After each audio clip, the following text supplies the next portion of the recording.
including the one bearing the president's own name. According to CNBC, nearly 746,000 crypto accounts holding Trump's token have already lost money as of early May. With crypto, in theory, if you wanted to bribe the president, you could buy enough of his meme coin and maybe he'll get the message that you need something done. According to analysts, Trump's team now controls at least 80% of the coin's supply. So if a prince or an oligarch or a billionaire CEO wants to quietly funnel money to Trump, all they have to do is buy his coin. No back channel, no envelopes of cash, no paper trail. Joining me now, Frank Figluzzi, MSNBC senior national security analyst. Frank's a former assistant director for counterintelligence at the FBI. He's the author of the book, The FBI Way, Inside the Bureau's Code of Excellence. Frank, good morning. Good to see you. Thank you for joining us, particularly so early in the morning from out west. We talk about espionage in terms of spies and classified information, but what happens when financial systems like unregulated markets like crypto become this new battleground for influence operations? We're not built for this. We're not prepared for this. Yeah, we're not. And it's never been easier to try to get access to a president, to try and bribe a president, because now the machinery of that is out in the open. I'm old enough to remember when corruption and espionage-like activities on the business side happened in dark rooms, smoke-filled back rooms, dark restaurants. It's out in the open, and it's almost challenging us to do something about it, daring us to find a way to hold people accountable. And so yet the law has not caught up with technology, with the financial world. This is a constant game of trying to play catch up. And in this environment, our elected legislators, because the majority align themselves with the man in the Oval Office, they're unlikely to go for anything that impedes the kind of corruption that can happen when you can literally buy access to the president. So let's talk about the one that I think has raised a lot of ire this week, this concept of pardons, right? Somebody buys tickets or whatever to an event, Donald Trump's events, by buying crypto coin, and then their son gets a pardon. It's hard because in the world of quid pro quo, there was some negotiation somewhere, or somebody has a tape recording, or there was some email. This is just a different world where it's kind of an unrecorded transaction. Yes, and this dinner, this private dinner where VIP members, the biggest spenders, investors in the Trump coin, got a personal meeting with the president. This is mind-boggling if you've ever worked or run corruption cases, as I have in my FBI career. And what I'm really concerned about from a national security standpoint, Ali, is that what we know so far from various reporting is that at least half of these people who showed up at that digital coin dinner are based outside the United States, some of them with questionable backgrounds. And so that kind of foreign access to a president is very, very troubling. And then just generally the fact that you can donate to campaigns, to Trump, and it's leading to pardons, as is the case in the nursing home executive whose mother gave millions to the GOP candidates, showed up at a $1 million a plate dinner at Mar-a-Lago, and 3 weeks later, lo and behold, her son is pardoned. We're doing this out in the open, and we seem unable to stop it. So here's the question. Is it good that it's out in the open so that we can all see it, we can discuss it, and we can realize that we don't have the guardrails in place for this? Or is it really bad that this is now happening in the open because it represents how far we've fallen? So it's interesting. My answer to that question would be different based on how many years ago you asked it to me, because things that happened in the dark were more likely to get labeled corrupt because it goes toward corrupt intention, and more likely to get worked by an honest Department of Justice. Today, I say it's better to be out in the open. Why? DOJ is unlikely to work it as an allegation. The FBI is unlikely to open the case, and now the voters get to see it out in the open, and that will have an impact perhaps on changing the way government does business the next election. Yeah, I think you're right, because we lived in a world where we thought there were rules and that it wasn't just an honor system. And we've learned in the last many years that we don't have enough teeth in some of these laws, and they don't do it. So at least now we can all discuss it, and your vote can be informed by someone who says, I'm going to clean up the system. I want to talk about the SEC recently dropping an investigation just days after a $75 million investment, as you mentioned, from a businessman into a Trump-linked coin. Can those things? What is supposed to happen? Is there supposed to be a probe, or are we just in this world of coins and meme coins and things like that? We don't have an infrastructure. This administration has bragged about deregulating the stuff or not regulating it, and these are one of these dangers that people perhaps didn't foresee. So again, it's good news, bad news. In the days when I was in the FBI under DOJ, this case would be opened. Some field office or some headquarters entity, DOJ, a U.S. attorney in the field would say, we've got this reporting right in front of us. We are obligated to do something. This could be a quid pro quo. You do this for me, I do this for you in terms of official action. In this case, wiping clean a conviction. And it should be opened. Today, those mechanisms are not there for us. U.S. attorneys have all been named, new ones by the president, new attorney general, new FBI director, and announcements that, hey, we're really not going to be working things like this much anymore. This is free for all in terms of public corruption. Well, let me just take the work of doing what the FBI is supposed to be doing.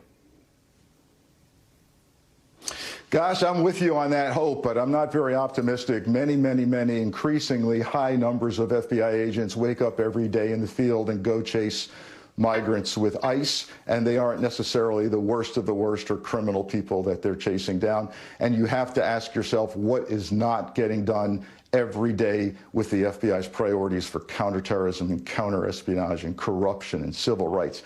It's not necessarily happening. That's what worries me. New York Times comes out with a report this morning that more movement at the top of field offices and headquarters is happening, people being jumped up in the promotion ranks who may not be qualified. We're going to see more and more of this.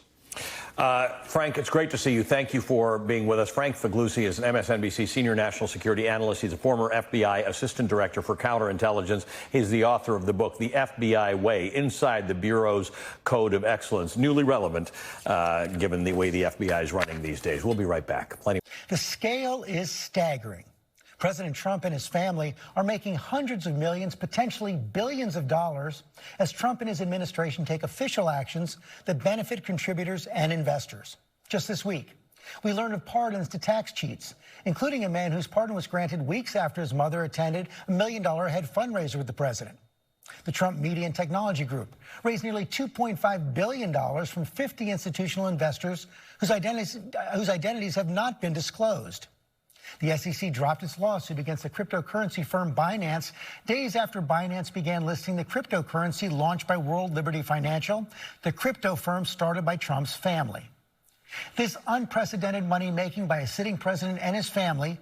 How many times he has actually gone to court, his immigration crackdown, his attempts to dismantle the Department of Education, DOJ cuts writ large, and of course, his tariffs. And an appeals court ruling yesterday, his sweeping tariffs can continue while the legal battle plays out. That comes less than 24 hours after a lower court had halted those same tariffs. And of course, as John was just talking about, the legal battle playing out between the Trump administration and Harvard University. CNN's Harry Enten is diving into what really is the legal saga of this term and what it looks like and running it by the numbers. Part of this, a big part of this and a defining feature of it is the injunctions coming from judges, stopping at least temporarily some of what Trump and the administration is trying to do. What are the numbers you're seeing on that? Yeah, you know, Kate, I'm a Buffalo Bills fan, so I know what losing feels like, and I will tell you that the courts have halted Trump's admin agenda a huge number of times. What are we talking about? We're talking about at least 181 times that they have temporarily, at least temporarily, halted Trump's agenda. That is a huge number. To give you that in percentage terms, in over 50% of the cases that are presented to courts, the Trump administration agenda has been halted at least temporarily. So Donald Trump, tries to do these actions with his administration, but the courts have been saying, hold on, wait a minute here. Then they have said that at least 181 times so far in just the first few months of this administration. Quite a number. On tariffs, some of the latest is